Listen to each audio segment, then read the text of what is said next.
Oh, thank God it's Friday. We made it to Friday, and guess what we can go do this weekend? Let's go skiing! For real, Killington's open as of tomorrow. Look at this. First ski resort in the Northeast. On the Eastern Coast to open. It's been cold enough. I mean, this morning here in Connecticut. Say it again? Obviously, it's all fake snow, right? Oh, it's all fake snow. Yeah, yeah. They haven't had any major storms, but you know what? At the temperatures overnight, they're going to continue to crank out the snow. So it's open to pass holders today, season pass holders today, and then it's open to the general public tomorrow. It's just it's so you can go much skiing fun. This weekend. It's so much fun to ski when it's kind of warm outside too. Yeah. Even though the conditions. Well, are perfect. Sunday. It's going to be a little, temperature's going to be about 50 degrees here on Sunday, but the wind chill, it's going to be windy. It's going to make it feel even colder, so especially if you're going skiing. It's going to feel like you're skiing out there in winter. I know, right? But today's 60, close to 60. Not bad. Right, better than yesterday, that's for sure. The Red Sox are headed to the World Series. Whoa! Big celebrations. All around. Oh, yay! They've had a lot of champagne in their locker rooms lately. Exactly. I mean, what do they have? They have a truck season. that just pulls up with champagne. Look, they have goggles on. I always wonder, like, what do you do to protect your eyes? And they all wear goggles. That is hysterical. They know what was coming. So they clinched it last night. They beat the Astros, of course, in the best-of-5 series. They won last night, and they will now go on to probably face the Dodgers. That's what my guesstimate is. But that's what your prediction is? That's what my prediction is, but we'll have to wait and see. And if not, it would be the Brewers. If not, it would be the Brewers. But you know what? I won't care because I'm going to be on an island somewhere after I win tonight's Mega Millions jackpot. I just want to put that out there. Just reconfirming that you have said that you're paying off my mortgage if you win because it's now $970 million. I said if I win, I'm buying the station, and the S in WFSB will then stand for Scott. I don't think $970 million is even enough. You don't think so? $970 million? Come on. After you get the lump sum payout, it's only $548. I think you're going to be short. All right. Well, listen. Maybe if you win Powerball too. That's an estimated jackpot of $430 million. Yeah, I'm going to win them both. That's it. And then I'll have over $1 billion. $1 billion. All right. So some celebrities are taking on some of the fairy tales. I'm not saying anything about this. Made famous in Disney movies, and some of them actually, have been taken part in Disney movies. Yeah. So, Keira Knightley talked about why she doesn't let her 3-year-old daughter watch Cinderella or The Little Mermaid, and now Kristen Bell, who has a 3-year-old and 5-year-old, is also chiming in, and she says, both of them, they say they just talk to their daughters about this idea, especially the older ones, that a man is going to save you. Or she says that she talks about, hey, why did Snow White take the apple from the witch? Because you shouldn't take food from strangers. Listen, I'm still waiting and men can't sleep. I'm still waiting for a man to save me. You know what I'm saying? They do let their daughters watch Frozen and Moana because they say those newer ones are great. Yeah, I can see positive female role models they want in their life. So that's I get There's it. actually a joke in Frozen where she goes, "What, does everyone just wait around for a man to save them?" Like, Is there seriously? Like a funny part, yeah. So they've coming evolved. around. They've evolved since. But you got to look back. It was a historical movie. It was back in the day. Things were different. Things were different. Yeah. All right. Anyway, Oops, you can explain she did that. it again. Wait. Knock knock. Who's there? Britney Spears. Britney Spears who? Knock knock. Who's there? Britney Spears. Britney Spears who? Ha ha, you did it again. Oops, you did it again. You ruined my joke, sorry. I told you. Okay. Britney Spears is heading back to Vegas full time.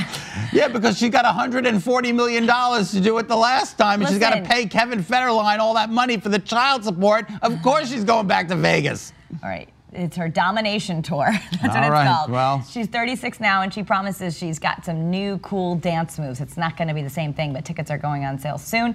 And also, there's word Lady Gaga is going to be in Vegas, and a couple other big stars. Scott Haney is going to have his own show in Vegas. I can't wait My to get one-man tickets for show. that. Do I get free ones? Yeah, I think Jim Florentine is going to be there in Vegas, too. I'm not quite sure. He's a very funny man. He's coming up in a little bit. I see him over there. All right. Supermodel Carly Kloss got married. I don't know who she is. She is the new judge on Project Runway. Oh, okay. She married Joshua Kushner, who, Name sounds familiar. Kushner. He is the brother of Jared Kushner. Oh. Married to. And they've been engaged for how long? Not very long. 3 months. 3 months. Okay. Well, you never know. Maybe it'll last. All right, time now for better laughs. There are a lot of positives to having the use of a cell phone, but today's comedian finds that there are negatives, too. Take a look.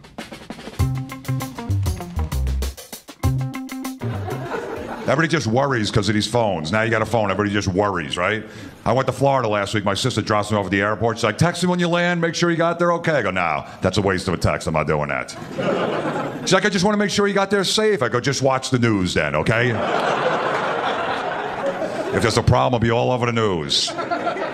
Let's stop with that. You got a better chance of hitting your head in a shower and dying than getting killed in a plane crash. That's a fact. So why don't people call people after a shower then? Imagine how your buddy's like, oh, I'm going to go shower, watch the game. All right, call me when you're done, make sure you're okay.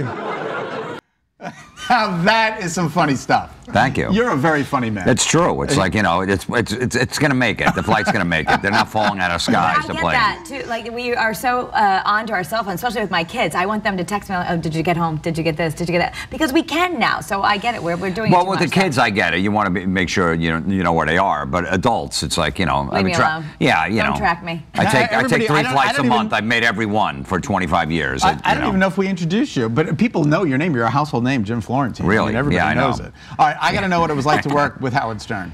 Because that was great. What is he as eccentric and nutty as he is? You know, I spent some time with him off the air. He was a really nice guy, super nice guy. Smart too. Smart, absolutely. And then, you know, it basically, you know, made my career by going on that show. Did it really? Okay. And what happened after you went on Howard Stern? Did just everything light up after that? Yeah, I was doing, because I had a prank call CD, and he started playing it, and he had me come in. He's like, who's this guy? He's got really funny prank calls. And then I sat in a couple times, and then Jimmy Kimmel and Adam Carolla heard my stuff, and they were starting a show called Crank Anchors. Okay. So I got the show from that. They just go, they called the Stern Show. They go, who is this guy? They go, we want him for this new Comedy Central show. So they didn't even know who I was or anything. That was just because I was on that show. That is fantastic. And then, you know, got inside the NFL. I was on that for a season, all that. So all because of Howard Stern Show. Isn't that amazing? Because everybody listens to it. Even if they say they didn't back in the day, I don't listen to him. He's disgusting. Everybody listens, especially in Hollywood. Exactly. Well, I didn't listen, but my roommate, my partner. But he listens to us, because every now and then if we mention it, hi Howard, we end up on the Howard Stern Show. We end up on the Howard Stern Show. You do? He is everywhere. Yeah, he is. So, no, but it was great. So, you know, it worked out great. That, you know, you never know what avenue you're going to get to the next level with, whether you go on the Tonight Show or whatever. And this happened to be a radio show. And I was a big fan growing up listening to him. I couldn't believe I was actually going to be a guest. Well, I call it like the Oprah effect. You go on Oprah and you read your book and you become an instant bestseller. You go on Howard Stern and you're a comedian and you become an instant success. Yeah, it was basically like the Tonight Show for comedians. Like when the Tonight Show went away with Johnny Carson, Howard Stern was the guy to make or break comics. Exactly. I was reading there was like one moment when you were growing up, there was like an inspiration. You were watching some movie and you're like, that's it, I want to be a comic. What was the movie? Rodney Dangerfield? Well, no, I was a big Rodney Dangerfield fan. I love just his one-liners. Like, he doesn't get enough. Like, he always says, I get no respect. He really doesn't as a comic. I mean, he was amazing.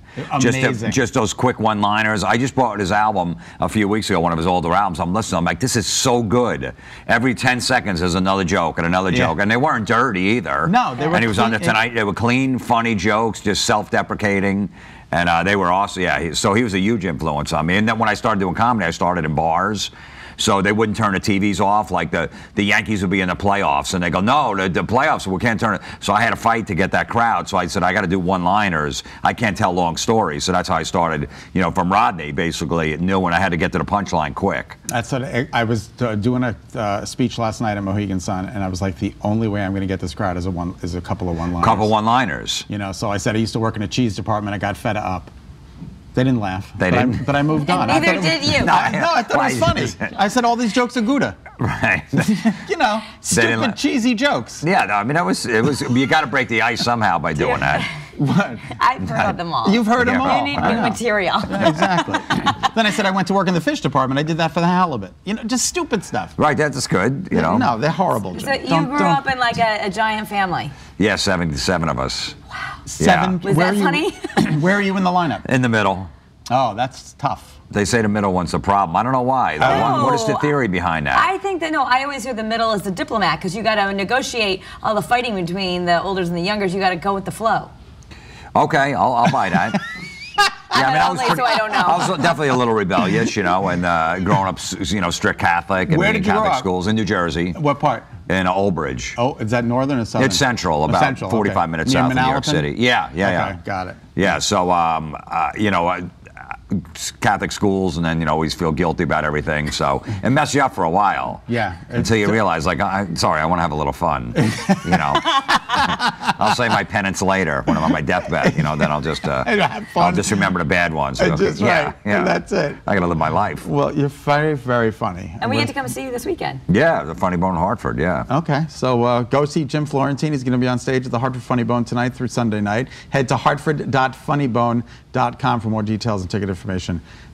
That is quite the. That's like your soap opera stare right there. Yeah, that's like your soap opera stare right there on that photo. That picture, you see? Yeah, that? my friend took it on her iPhone. I go, look, people are like, you need an updated headshot. I'm like, who cares? I'm a comic. It doesn't really matter. I'm not a model. I'm just telling jokes, dirty jokes in a nightclub. Okay.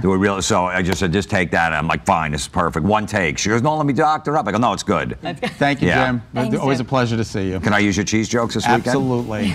Yes, exactly. I got one after the show too. It's one of the best reasons, one of the biggest reasons people bring their pets to the vet. We're talking about the things that cause itching and licking with our better vet, Dr. Dennis. You're watching Better Connecticut on this Friday afternoon. Stay with us. You're sort of like the pet. I am.